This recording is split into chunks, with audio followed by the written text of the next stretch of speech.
Thank you for giving us a minute to kind of get logged in and logged on. For those of you that are joining us via the internet, whether it be our Facebook page or on the YouTube channel, we're very happy that you're able to tune in and take your Bibles out. Let's go to the book of Ecclesiastes, and we had an introductory lesson last week that opened the door for some very unique questions.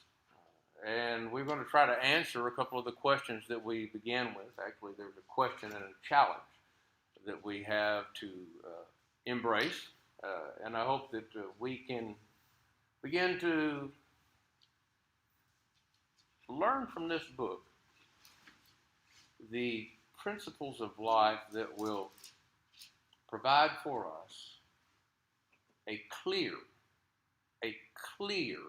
understanding of the experiences that we endure, that we enjoy, that we despise, that we love.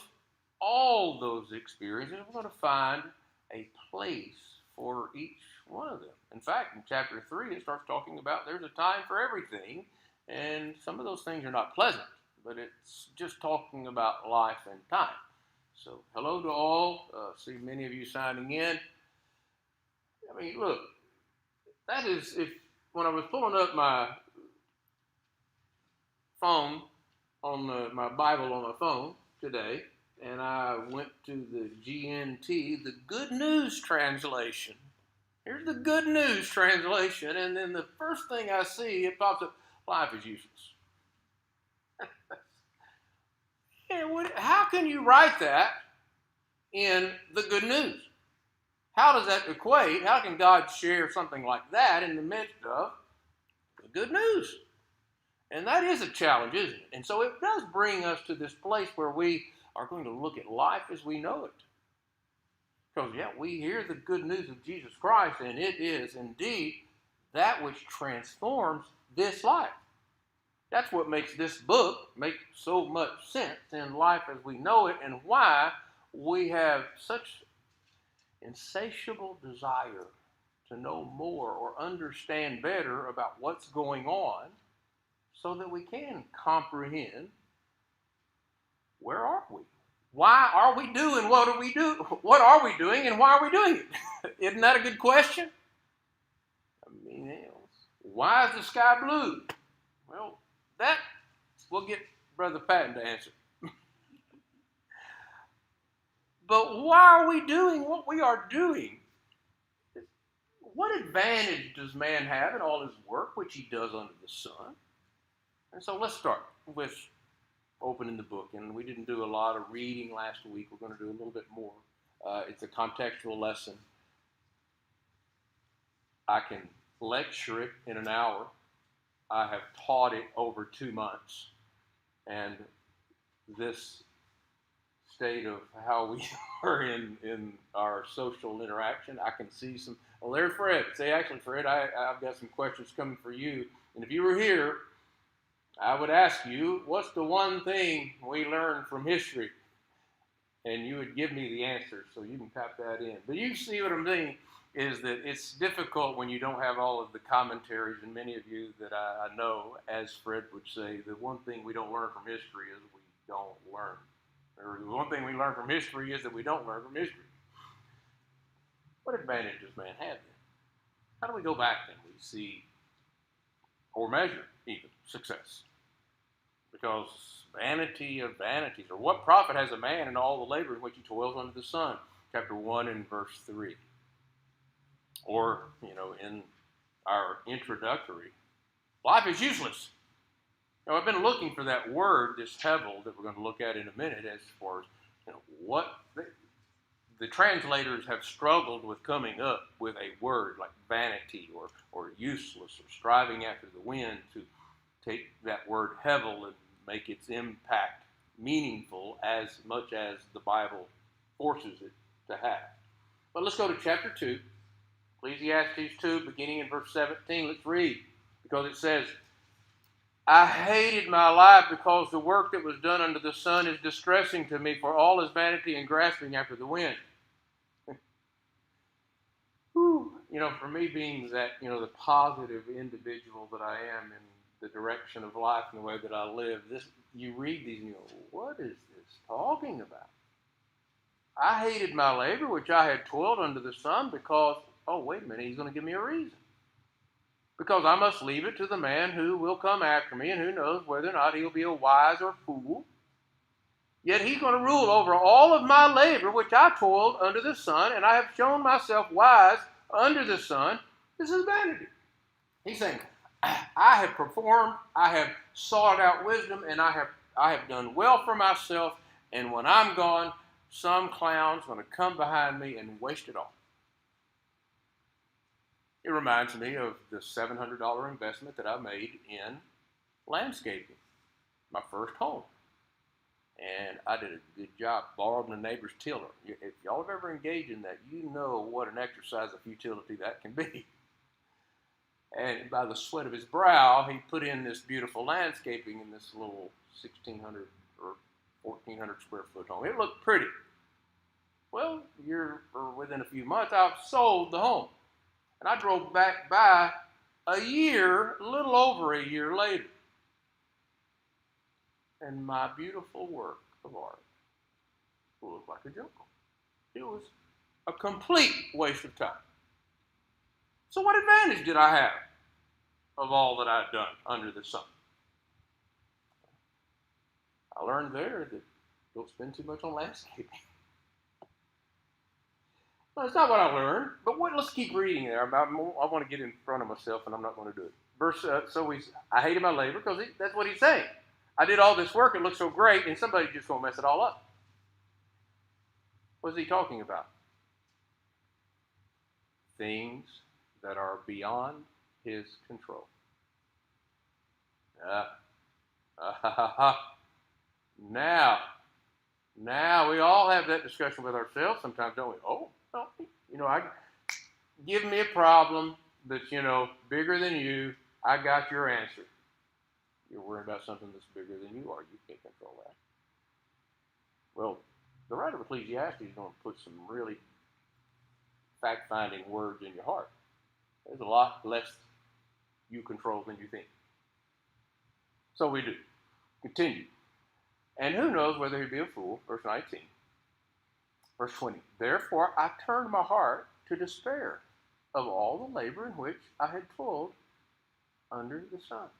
I turned my heart and despaired. Now you see, this is how we look at things. You know how much I talk about this? He went from having his possessions and being successful in the accumulation of his possessions, to now he looked at them and he despaired. They made him unhappy. Well, what was the reason you got them? To make me happy. That's why you got it. I like this. Let's get that. It makes me happy. So, but he's telling us early on, now this isn't just a thing. This is a life work. So, therefore I turned my heart to despair all the labor. Therefore, it's okay. Verse 21, chapter 2. For there is a man whose labor is with wisdom, knowledge, and skill, yet he must leave his heritage to a man who has not labored for it. This is vanity and a great evil. We all have to have our own work ethic. We're going to talk about that in a minute. This book is very clear about where one of the answers to the question of this and how to enjoy life, it's in here. It's in here. It's in all this negativity that I'm reading is going to give you a secret of how to truly find the secret of enjoying life under the sun. That will also allow you to open the door in that vanity to see those things that are worthy, valuable. 21. Therefore, for there is a man whose labor is with wisdom, knowledge, and skill, yet he must leave his heritage to a man who has not done. This is a great evil. Verse 22. For what has man for all his labor and for striving of his heart with which he has toiled under the sun? for all his days are full of sorrow, and his work burdensome. Even the night in his heart, it takes no rest. He's worried about his possessions. He's worried about the stuff. It takes no rest. He's worried about the things. This also is vanity. So, I've dug a pretty deep hole here that we have to now step out of to get this question answered, and I believe what the writer is going to reveal to us.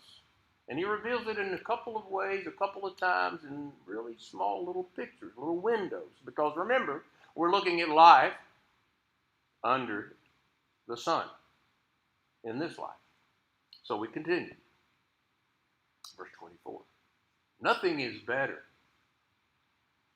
for a man that he should, oh, no, this is great. This is great.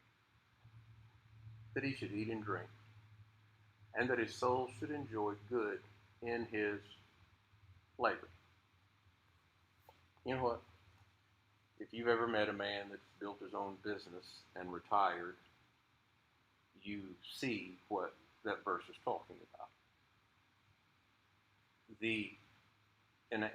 If you live your life, and I want all of our young people to understand this, if you live your life to receive a paycheck on a Friday evening at 5 o'clock, if that's how you function in your life, you do that job to where that's all you're doing is just to get that paycheck, then you have, what is that, a few seconds that you take that and maybe fold it up, put it in your pocket, put it in the bank, and then just spend it.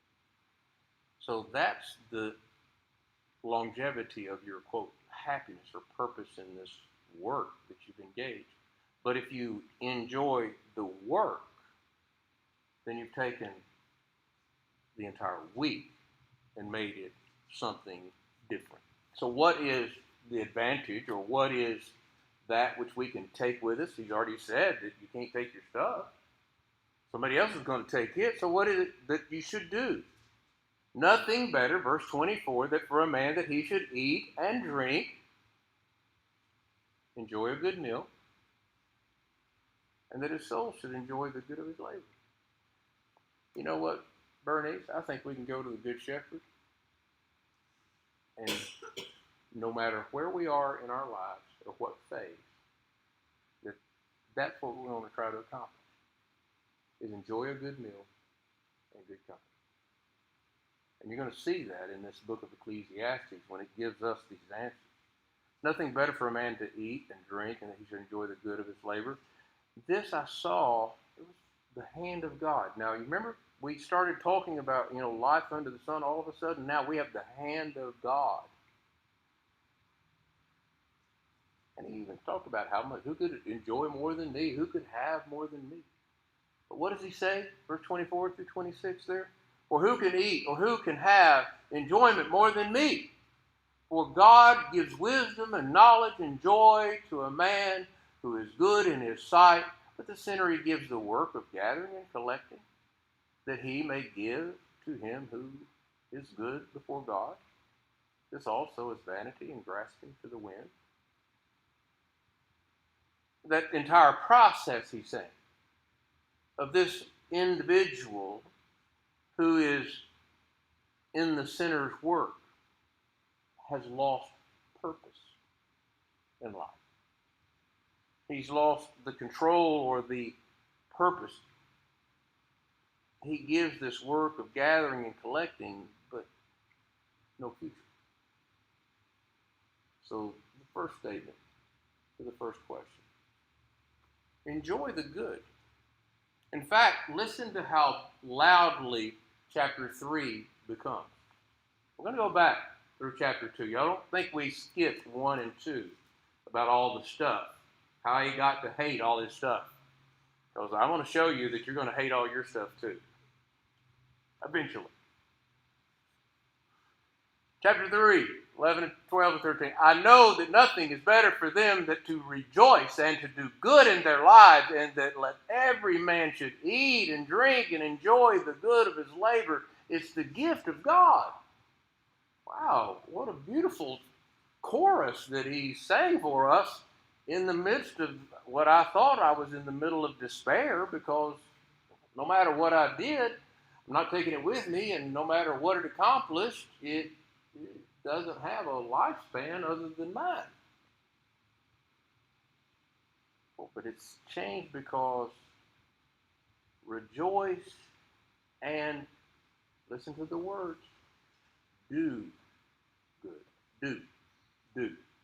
The couch potato, the house cat, all those acronyms that we use, for some of our people that we're trying to, in the early phases of their life, to get out and get a job. That's the reference. No house cats allowed. And he's saying, though, that if you go into that slump, then you're missing all the things that you could live and all the joy that you are in the presence of. And how will it be seen? Well, we're going to see a few of those things as we learn how not to appreciate the stuff, but to appreciate the people. Every man should eat and drink and enjoy all the good of his labor. It is the gift of God, the key to enjoying life. The key to enjoying life. Chapter 9, verse 9 and 10. Live joyfully. Now, I just want you to gather in again these words. Live joyfully with the wife whom you love all the days of your vain life, which he has given you under the sun. He hadn't changed your life. He didn't say your rich life. He's still referring to your vain life.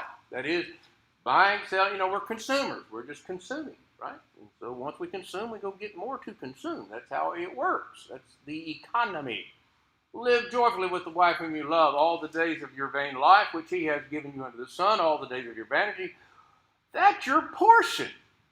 Oh, what's your slice of pie?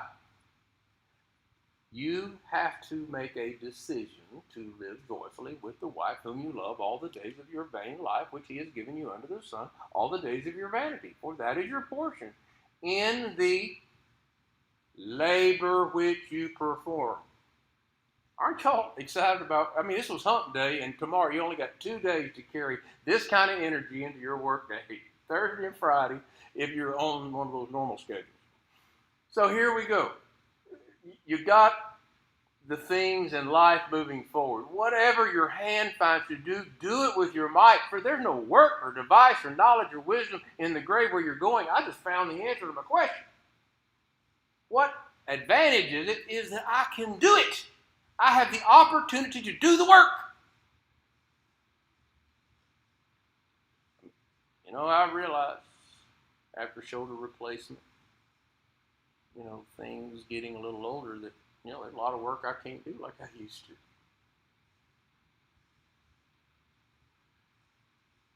I miss it.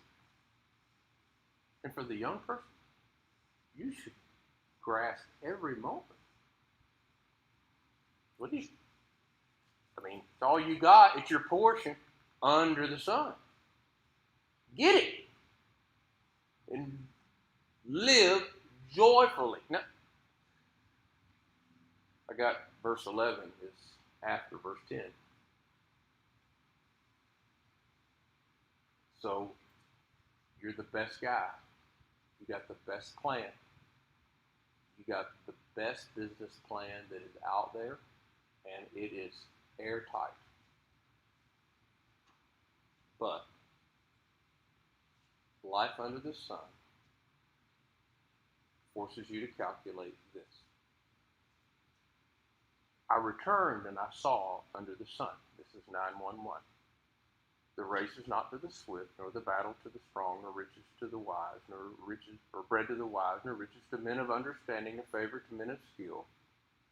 But time and chance happens to us all. A man does not know his time, like a fish taken in a cruel net, birds caught in a snare. So are the sons of men are snared in an evil time, and it falls upon them suddenly. Maybe that will help us answer our challenge question. The end of a thing is better than the beginning.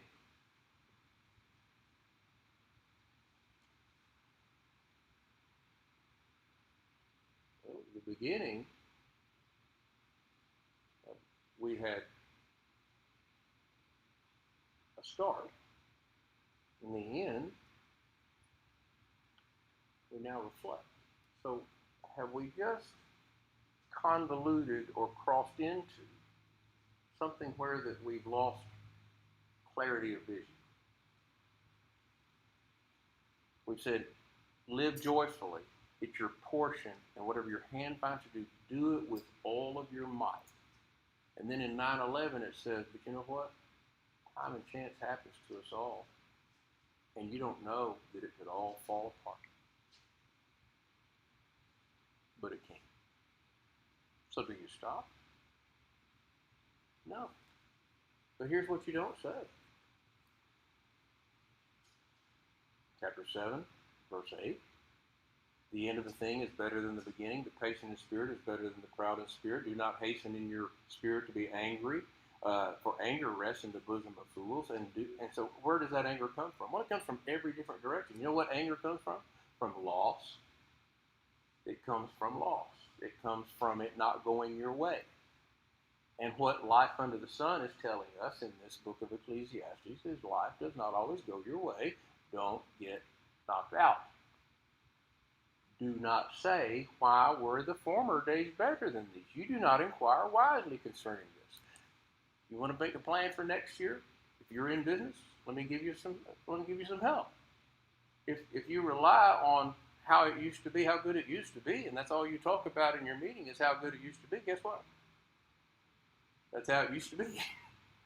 But you begin to take the things that we learned and then you begin to apply in your life. And if you see those things in life under the sun, I'm able to do that because of this book. And then you start to do these things in the spiritual side of your life. You calculate the things that have value. You begin to see the end of a thing is really better than the beginning. Oh, I'm not saying, the baby running down the aisle and running around the building at 1.5 and 2 years old. That's a thrill. That's a joy versus the one that we're holding her hand in their final breath. But the reality is the 1.5-year-old is only running until she can get to this place. And that's what the writer of Ecclesiastes puts in our head right off the bat. And that is that we all go to one place.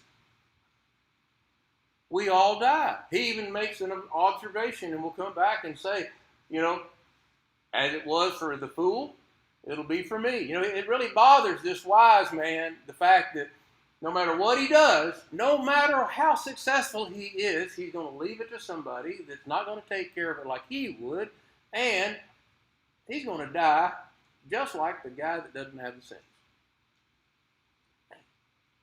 But you know what? What did I ask Brother Don a couple of weeks ago to preach on? You can go back and look at it. It's in the Bible. What are we doing? Why are we doing what we're doing? Why are we teaching? Why are we telling? Why are we talking? Seek eternity. And that's how we're going to find out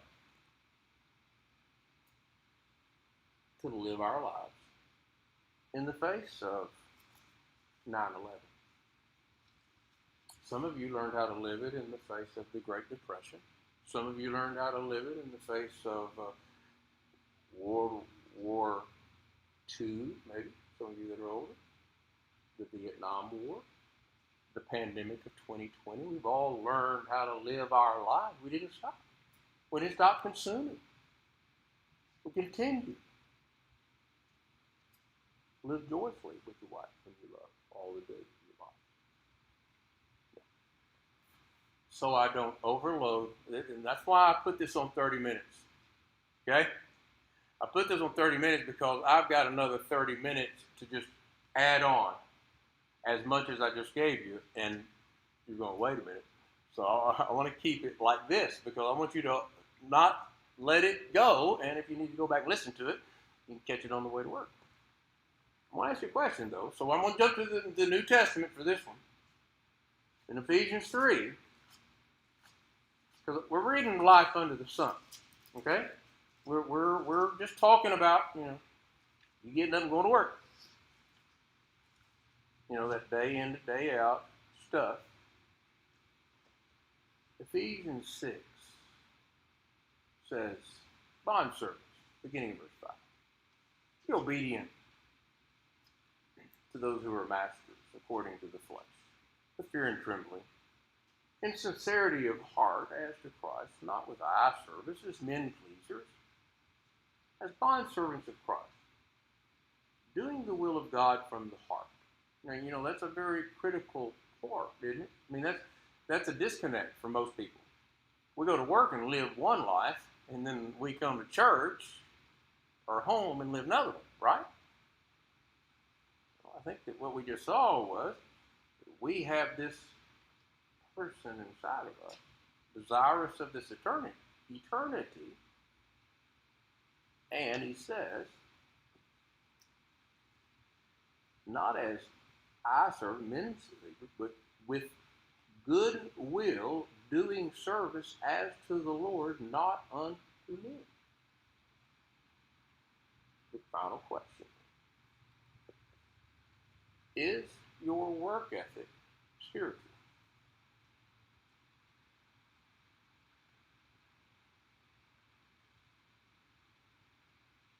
Whatever your hand finds to do, do it with all your might. My hand doesn't have anything to do. I beg to differ with you on that. I do. And I think I can prove it.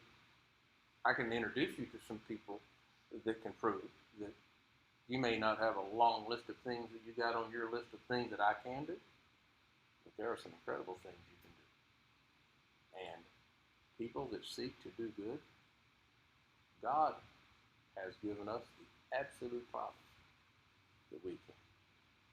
And what we learn in Ephesians 6 and what we are being introduced to in this early piece of literature is the fact that our work, enjoy the labor, enjoy the work. If not, then all you're doing is bemoaning your daily motion. And that's not the abundant life that Jesus intended for you to live. Life as we know it, just men, it happens according to the word of the wicked, of the world of the wicked. It's not equitable. I saw under the sun the battle. It's not the strongest. There's time and chance. There is this, so these principles that we've just applied. Well, then somebody wants to jump in the book of Ecclesiastes and go, wait, I've got an illustration. I got to work on 9/11 5 minutes early, and the building fell. And the guy that slept in is alive.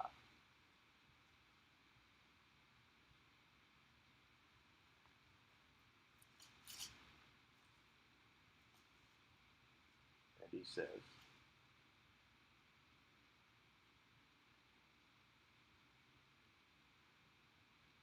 during the days of my fleeting life, I have seen both of these things. Sometimes a righteous person dies prematurely in spite of his righteousness. And sometimes a wicked person lives long in spite of his evil deeds. This also is vain.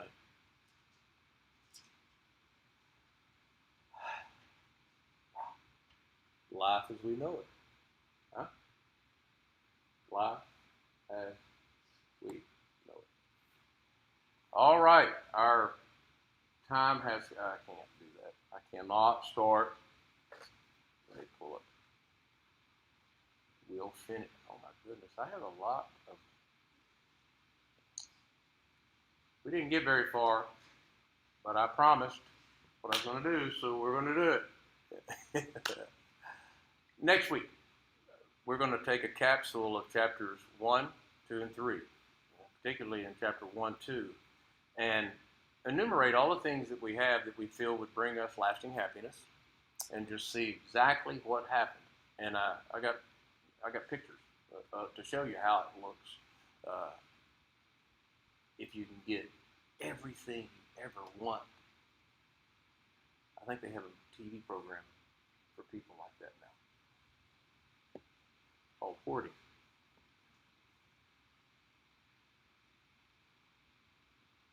I hope the lesson study's been beneficial. Thank you so much. We're going to have a word of prayer. We want to lay hold to the fact that what the writer of Ecclesiastes has given us is the answer to so many questions of life.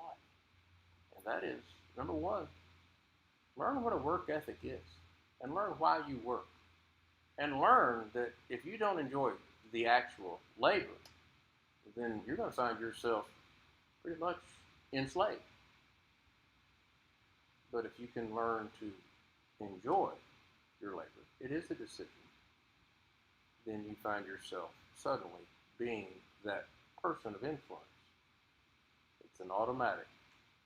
Does your work ethic have a spiritual connection? Ephesians 6 says it does. Let's pray.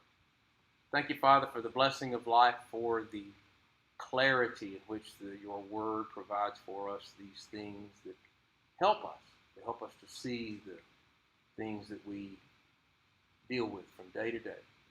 The life, the economy that we live in, and the decisions that happen around us, the fortune and the misfortune, and how that we are to learn to see these things from the right perspective. Thank you for limiting our view long enough for us to see what a great gift we have because of the faith and the hope and the love that has been brought to us through Jesus Christ. We're thankful for the blessing of life. Watch over us this week. Be with those that we love. Lift us up, Father, in Jesus' name.